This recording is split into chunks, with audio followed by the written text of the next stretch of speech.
just talk about masculinity for a moment?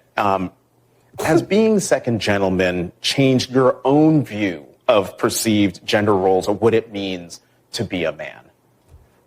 This is something I've thought about a lot and something I've spoken about a lot. There's too much of toxicity, masculine toxicity out there, and we've kind of confused what it means to be a man, what it means to be masculine.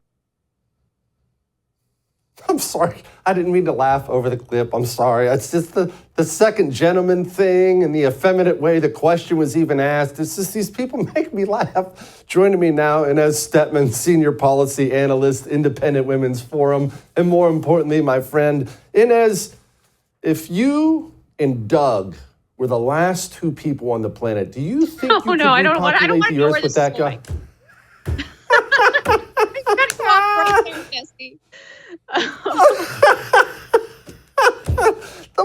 Where do these people learn to talk like this? What women prefer guys like this? I don't know. I can't speak to their specific relationship. But I do think that our discourse more broadly is going in this direction, right? It seems like this very therapeutic sort of feminine talk about toxicity and all the other therapy terms that have been slipped into our normal discourse in terms of politics. And I do think that actually reflects a larger trend, which maybe we can talk about when we get to voting numbers between men and women. No, let's talk about them now. Obviously, this is not a new thing. Cook Political Report has a report on it, but this is something that's been as old as me, older than me. Women are voting for Dome and men are voting for Trump. This is how it goes consistently. Why? So the interesting thing about those numbers is that they're hiding something, which is that unmarried men, married men, and married women all vote to varying degrees for Republicans. And actually, unmarried men aren't that far off from married men. So all of those groups vote somewhere between 53 and 56-7% for Republicans. And then the outlier is single women who are voting 68, 69, 70% for the Democratic Party.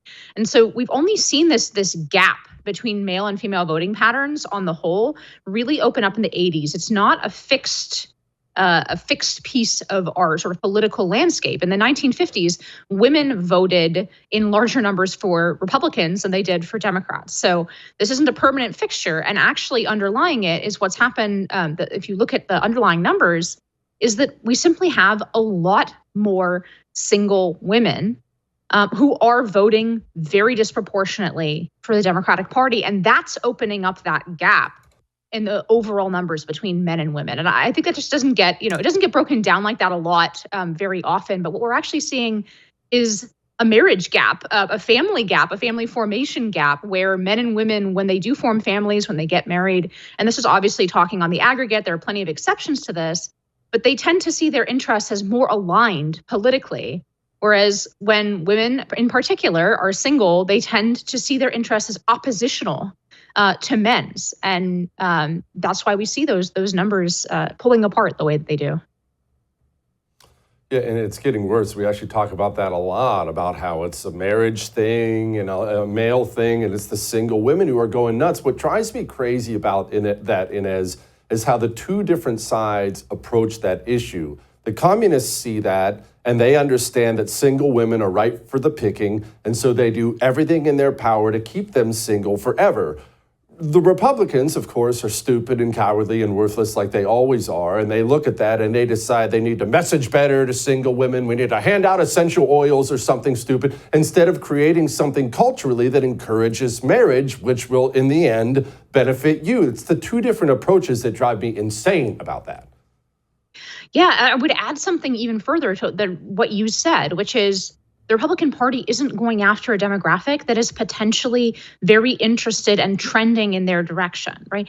What about talking to men? What about the Republican Party doubling down on its advantages with men, which have mostly been, as I said, in the 50s? Well, if men started voting in the numbers that single women do for the Republican Party, it would be a wipeout, right? And there's no interest to continually messaging to men, even though I would argue that the Democratic Party is overtly hostile to men in both policy and rhetoric, right? Just to pick a couple examples, the due process regulations that the Biden administration just returned the Obama regs on Title IX basically strip due process from college men. If you're accused of sexual assault, you don't have the right to representation. You don't even have the right to know fully what you're being accused of until you walk into these single adjudicator hearings with a Title IX officer who is incredibly biased, right? Like, this is something that, first of all, not only men should be concerned about, but a lot of married women are concerned about with regard to their sons. Like, that would be an issue where the GOP could message effectively to married women, to married men, and to single men. But they just drop that issue. It's just not something that they talk about a lot. But that's just one example, right? Even talking about the decline of manufacturing jobs in comparison, say, to administration or, college administrator jobs or something like that, that tend to heavily favor a feminized career path. Like, these are issues that the Republican Party could take advantage of, and I think very effectively, to increase their share of the male vote. But you're right, they don't seem interested in doing that. They seem interested in getting pats on the head from a demographic that is predisposed not to take their ideas, very seriously, or even to sort of answer. Frankly, I think what we've seen with J.D. Vance has been an answer, right? To answer those ideas with the label of weird or creepy or whatever, not a real answer, right? It is. Why? I know Republicans are stupid and cowardly. I get that that's built in, but it's such an obvious answer. Everything you just said there is 100% correct, and it's so obvious. And the number of single men who don't vote, who aren't even registered to vote. They're disenfranchised. They're waiting there to be plucked and made part of your voting coalition, and the GOP would rather go after the liberal white women. I don't understand the why. Explain it to me. I think it has to do with appealing to new audiences, quote unquote. You always hear that phrase, we have to put our message in front of people who are new audiences. And that's true. I mean, I totally support the idea of talking to anybody who will give you a hearing, right? We're trying to convince and persuade our fellow Americans on this or any host of issues. I'm not against talking to people who are sort of predisposed to be against you. I think that's an important part of politics, but it's like we've forgotten the other part of politics, right? Which is making sure that you're talking to the people who are predisposed to agree with you. And we see the same thing racially, right? In 2012, there was the famous GOP autopsy report. And it said basically, the Republican Party lost because we don't appeal enough to Hispanic and Black voters. We need to do more outreach on that. The way that Donald Trump actually won in 2016 was by bringing in a different new audience, which was working class white men who had not been voting mostly for either party, or they had been voting Democrat, and he brought that new audience. And somehow that was never part of the new audience discussion, right? How do we increase our share of white men voting for the Republican Party? That was never part of and it seems like they really value some votes more than others in a strange way, in a strange, like, sort of liberal accepted checkbox kind of way. And when in reality, you should go where the votes are. And if your votes, and you're more likely to pick up votes, in this case, among single men, then, that's what a competent political party would do. But what we're seeing is instead, we want a party that looks, that gives us a good rejoinder to the New York Times and what they write about us. And that's not serious politics.